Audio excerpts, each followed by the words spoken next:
নমস্কাৰ, welcome back to my YouTube channel. আজি Nowali তেলীয়াপথাৰ channel কাটিঙৰ সন্দৰ্ভত এয়া নদীৰ মাজলৈ আহিছোঁ আৰু এয়া মানুহ কিমান গোট খাই আছে খুব দূৰত দেখিছে। চ' কি হয় ভিডিঅ'টো চাই গ'লে গম পাই যাব। মই যিমান পাৰোঁ সিমানখিনি দেখুৱাব চেষ্টা কৰিম, আপোনালোকে মাত্ৰ চাই যাব। চেনেল কাটিঙৰ কাৰণে আহিছোঁ আমি চব ইয়াত।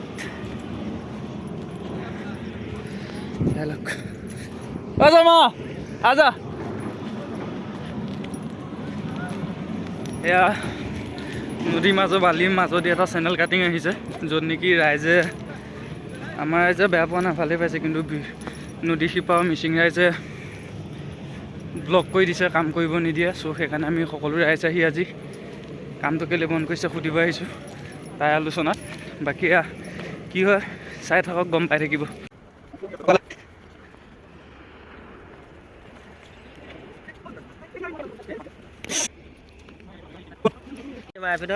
বালি অকণ গাত দি শুই থাকিম, মাথাটো এই গাঁতলৈ সোমাই দিলে হ'ল, জংঘলৰ মাজত ন। এটা বঠা পাল লৈ আছে, মুন্দাই কৈছে লাঠি চাঠি লৈ আহিছে।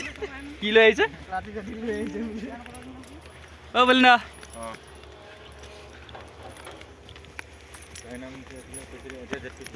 এতিয়া ক'ত যাবা? এতিয়া নাগালেণ্ড বৰ্ডাৰ গৈ আছে। এতিয়া ফগলেনৰ কাম বন্ধ কৰিব আহিছোঁ নেকি?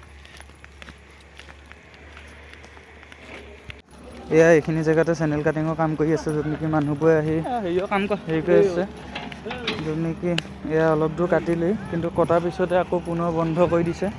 সেইবাবে এয়া আমাৰ মানুহ আহিছে আৰু বাকী সিটো পাৰ্টিৰ মানুহ কি দূৰত কিমান জেগাত মানুহ আহিছে চাই লওঁ। মানুহ ইমানে জেগা আহিছে, কেমেৰাটো দূৰৰ পৰা টানিবই পৰা নাই, কাটি গৈছেগৈ। কিন্তু অসংখ্য মানুহ আহিছে, সিটো মিচিং গাঁৱৰ মানুহ। আৰু ইয়াত আহি কি আলোচনা কৰে আপোনালোকক দেখুৱাই আছোঁ, কি প্ৰতিবাদ কৰে। পৃথিৱীৰ মানুহ আহিছে, গোটেই দূৰৰ পৰা অসংখ্য সিপাৰৰ মানুহ আহিছে। যিদম মানুহ আহিছে দেখিয়ে ভয় লাগি গৈছে। আমাৰ মানুহ হৈছে 10টা, সিপাৰ মানুহ হৈছে 100টা। ডিফাৰেঞ্চ ভাবিছা কিমান ডিফাৰেঞ্চ, কিন্তু মানুহবোৰ তাকে কি কয় নাজানো। আমাৰ মানুহখিনি গোট খাই ল'লেহে কিবা এটা সমাধান হ'ব। আৰু দুইটা পাৰ্টি লগ হৈ কি পাতো আলোচনা কৰোঁ, চাই লওক, আপোনালোকো চাই যাব।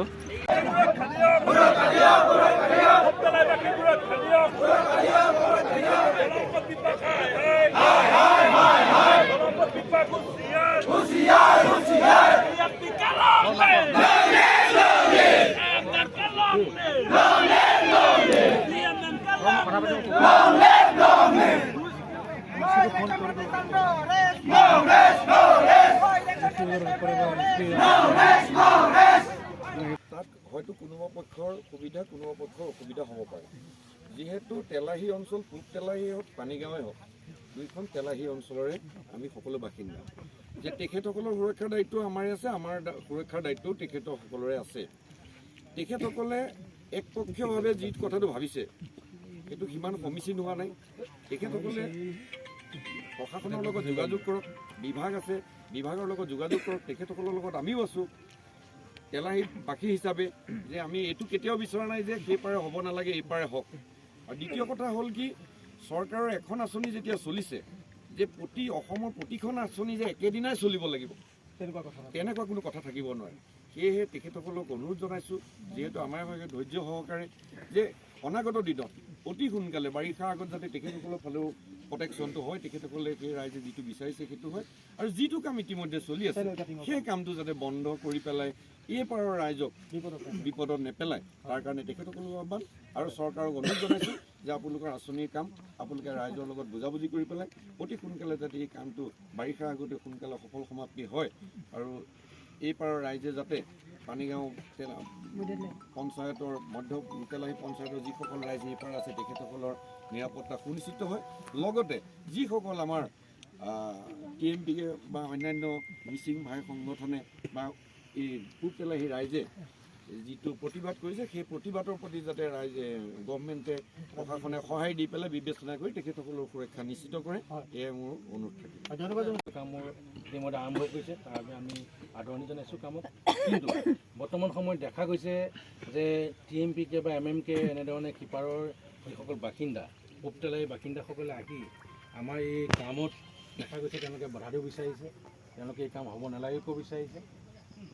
আমি আপোনালোকক আজি জানিব বিচাৰিছোঁ যে আমাৰ এই কামটো আপোনালোকে আজি আমি ৰাইজে হৈ থকাটো অতি কম সময় ভিতৰত বাৰিষা আহিছে, ইতিমধ্যে দেখিছে বৰষুণটো, আপোনালোকক আহ্বান জনাব আহিছোঁ এই ক্ষেত্ৰত আপোনালোকৰ কাম খেতি যথেষ্ট আমি দেখিছোঁ আগবাঢ়িছে আৰু কিমান দিনৰ ভিতৰত এই কামখিনি সম্পূৰ্ণ হ'ব পাৰে বা কিবা ধৰণৰ অসুবিধা আমি সন্মুখীন হ'ম নেকি যে আপোনালোকৰ ইয়াৰ পৰা সেইখিনি আপোনালোকে জানিব বিচাৰিছোঁ। কামটো সম্পূৰ্ণ কৰা মই মানে মোৰ আমাৰ ফালৰ পৰাটো হ'ল আমি ল' এণ্ড অৰ্ডাৰৰ কাৰণে, কিন্তু মেচিন চলোৱা তাৰপিছত কিমান দিনত শেষ হ'ব সেইটো ডিপাৰ্টমেণ্টৰ মানুহে ক'ব পাৰিব। কিন্তু এতিয়া কথাটো হ'ল এনেকৈ কি বুলি কয় এনেকৈ প্ৰতিবাদ বা আপুনি সেই মাজতে কাম চলিব লাগিব। কামটো সেনেকৈ চলি আছে 10 দিনৰ পৰা।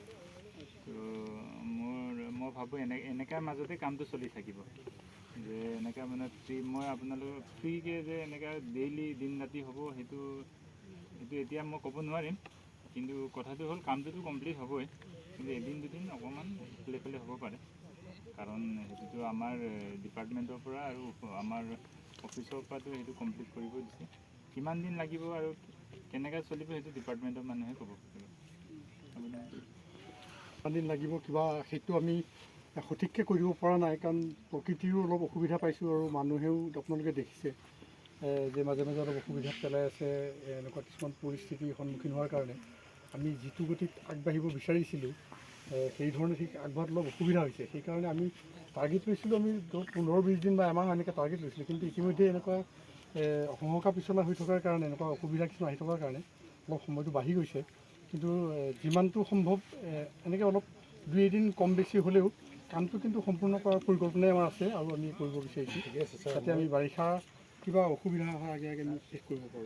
মই এষাৰ কথা আপোনালোকৰ মাজত আমাৰ পানীগাঁও পঞ্চায়তৰ সভাপতিও আছে, আমাৰ বিভিন্ন অনুষ্ঠান প্ৰতিষ্ঠানৰ ছাত্ৰ সংগঠনেই হওক বা এই অঞ্চলৰ বিভিন্ন ব্যক্তি দল সংগঠনৰ মানুহ আমি সকলোৱে একত্ৰিত হৈ আহিছোঁ। স্বাৰ্থ কিন্তু সকলোৱে এই আপোনালোকৰ বৰ্তমান কেৱল এখেত আমাৰ কেন্দ্ৰীয় সমিতি কেন্দ্ৰ সম্পাদক। এতিয়া কথা হ'ল কি আমি কামটো কিন্তু আজি আপোনাৰ যি কথা আমিতো আপোনালোকে আমাৰ ভাল পাইছোঁ যে আপোনাৰ কামটো কণ্টিনিউৱাছ কৰি যাব কৰিব। আমি এনেকুৱা এটা বাৰ্তা আমি আজি আপোনালোকক দিব বিচাৰিছোঁ, যাতে এনেকুৱা ধৰণৰ আমি হ'ব পৰিৱেশ এটা নাহে, তাৰ বাবে আপোনালোকে নিৰ্দিষ্ট ব্যৱস্থাই আগবাঢ়ি যাওক। প্ৰত্যেক দিনে এনে কামত বাধা দিলে কাম সম্পূৰ্ণ নহ'ব। তাৰ বাবে আপোনালোকৰ যি ব্যৱস্থা আছে, আমি প্ৰশাসনৰ মানুহ আছে, আপোনালোকে আগবাঢ়ি যাওক। বিভাগীয়ভাৱে যিহেতু তেখেতসকলেও এটা ডিমাণ্ড দিছে, নহয় জানো? সিপাৰৰ ৰাইজেও এটা ডিমাণ্ড দিছে, তেখেতসকলেও আমাৰ ভাই ককাই বা তেখেতসকলেও অসুবিধা পাই পেলাই তেখেতসকলে কৰিছে, যেনেকৈ আমি এইটো বিচাৰিছোঁ তেখেতসকলে বিচাৰিছে। গতিকে বিভাগীয়ভাৱে যাতে অতি ক্ষীপ্ৰতাৰে তেখেতসকলৰ ডিমাণ্ডটো কেনেকৈ ফিল আপ কৰি পেলাই তেখেতসকলৰ প্ৰতিবাদটো বন্ধ কৰিব পাৰি, এইটো ব্যৱস্থা প্ৰশাসনে মানে বিভাগীয় দিশৰ পৰা ল'ব লাগে।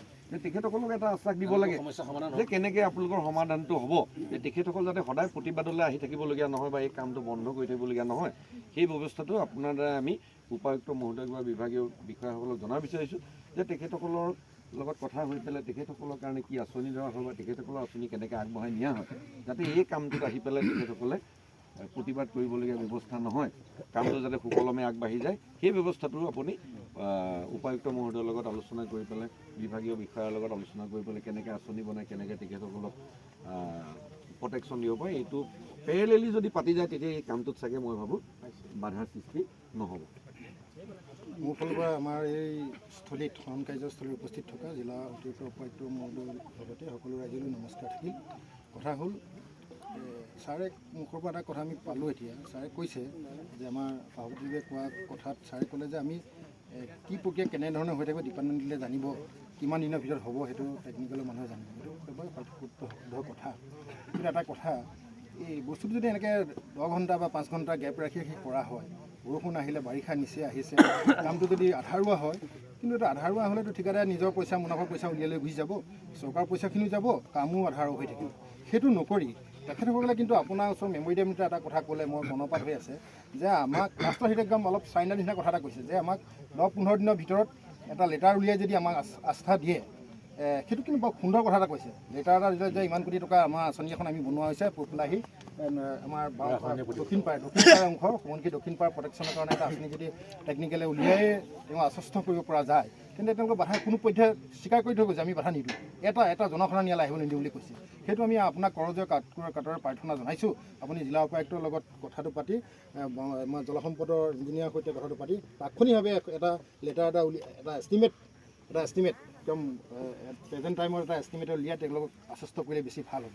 নহ'লে আপুনি যদি ক'লে যে আজি আহিব এনেকৈ বন্ধ কৰি আমি কামটো কৰিলে কিন্তু সম্পূৰ্ণ নহ'ব। পইচা ঠিকাদাৰ কিন্তু উলিয়াই লৈ যাব, মই ঠিকাদাৰ হ'লেও মই উলিয়াই লৈ যাব লাগিব। দীপক ইয়াত এটা কণ্ডিশ্যন আছে, ইয়াত কেইজনমান মানুহৰ ইণ্টেলিজেঞ্চ আছে যাৰ উৎসাহত মানে এইটো কাৰণটো এইটো চাপৰি মাটিটো কেইজনমান মানুহৰ মাটি, এইটো ইয়ালৈ অহাৰ লগে লগে এইটো খহি যাব বুলি সেই মানুহকেইজনে কৌশল কৰি মানুহক মটিভেটেড কৰি তেওঁলোকে এইটো কৰিছে। সমগ্ৰ পূব তেলাহী ৰাইজৰ ইয়াত অংশ হেৰি নাই। সেইটো আপুনি দাদা কথাটো ভাল কথা আমাক কৈছে, একদম তেওঁলোকে প্ৰতিবাদো কৰিলে, উত্তৰ দি পঠাইছে, কৈছে যে আমাক 15 দিনমানৰ ভিতৰত এটা আস্থাও দিয়ক। একচুৱেলি ভুল হৈছে। আমি যেতিয়া 9 তাৰিখে মাৰ্চৰ 9 তাৰিখে আমি মিটিং কৰিছিলোঁ, সেইটো বাৰু মানে আমাৰ জ্যোতিৰ্বিদ্যা sir, sir, Sunil Gogoi sir, ময়ো আছিলোঁ। তেতিয়াই কোৱা হৈছিলে যে তাৰ কাৰণে এটা অলৰেডি এষ্টিমেট NSPCত দিয়া হৈছে, সেইটো অলৰেডি পে'মেণ্টটো মানে ক্লিয়াৰিফিকেশ্যন পালে, সেই কথাখিনি কোৱা হৈছে। এতিয়া সিহঁতক লিখিত লাগে, লিখিত তেনেকৈ দিব নোৱাৰে, কাৰণ কিছুমান ৰুল ৰেগুলেশ্যন থাকে। টেণ্ডাৰিং কৰিব, টেণ্ডাৰ কৰিব, টেণ্ডাৰ কৰাৰ পিছতে কোনে পায় কোনে নাপায় তেনেকুৱা। আৰু 2022তে NSPC হেৰি কৰিছিলে, এতিয়া ছাৰ্ভে কৰিছিলে। এতিয়া তাৰ লগত ইনক্ৰিমেণ্ট লাগিব ন, আগৰ যিটো ৰেট আছিলে বৰ্তমানৰ ৰেটটো অলপমান বেছি হ'ব, ঠিক তেনেকুৱা কিছুমান অসুবিধা আছে। তথাপিতো DC ছাৰে নিজে কৈছে যে এপ্ৰিলৰ ফাৰ্ষ্ট উইকত আমি সেইটো যাতে কামটো ষ্টাৰ্ট কৰিম। এতিয়া সেই তেখেতসকলক কনভিন্স কৰাৰ কথাটো প্ৰশাসনত যদি এইটো তেওঁলোকে ৰাইজ নিজে ওলাই অহা নাই, আমি যেনেকৈ ৰাইজ আহি তেওঁলোকে কোনোবা নেতৃত্ব লৈ আহিছে, সেই নেতৃত্ব মানুহখিনি কথা বুজি পাব লাগিব। আপোনালোকে কৌশল কৰিব, তেওঁলোকে বুজাই দিয়ক। প্ৰশাসনে তেখেতলোকৰ নুবুজিলে কেনেকৈ হ'ব? আপোনালোকে এতিয়া গোৱালবাৰী এচাৰা কটা কোনো ক্ষতি হ'ব লগা কথা নাই, ইয়াৰ পৰা বহুত কিলোমিটাৰ দূৰত। আলোচনা হৈছে DC ছাৰে এতিয়া দেখিছোঁ তাৰ পৰা মানুহে আহি প্ৰতিবাদ কৰিছে, এইটো মটিভেশ্যন হৈছে। এই মানুহকেইটা যিখিনি মাটি আছে, এই লিডাৰ মাটি আছে। এতিয়া বিভাগীয় মানুহ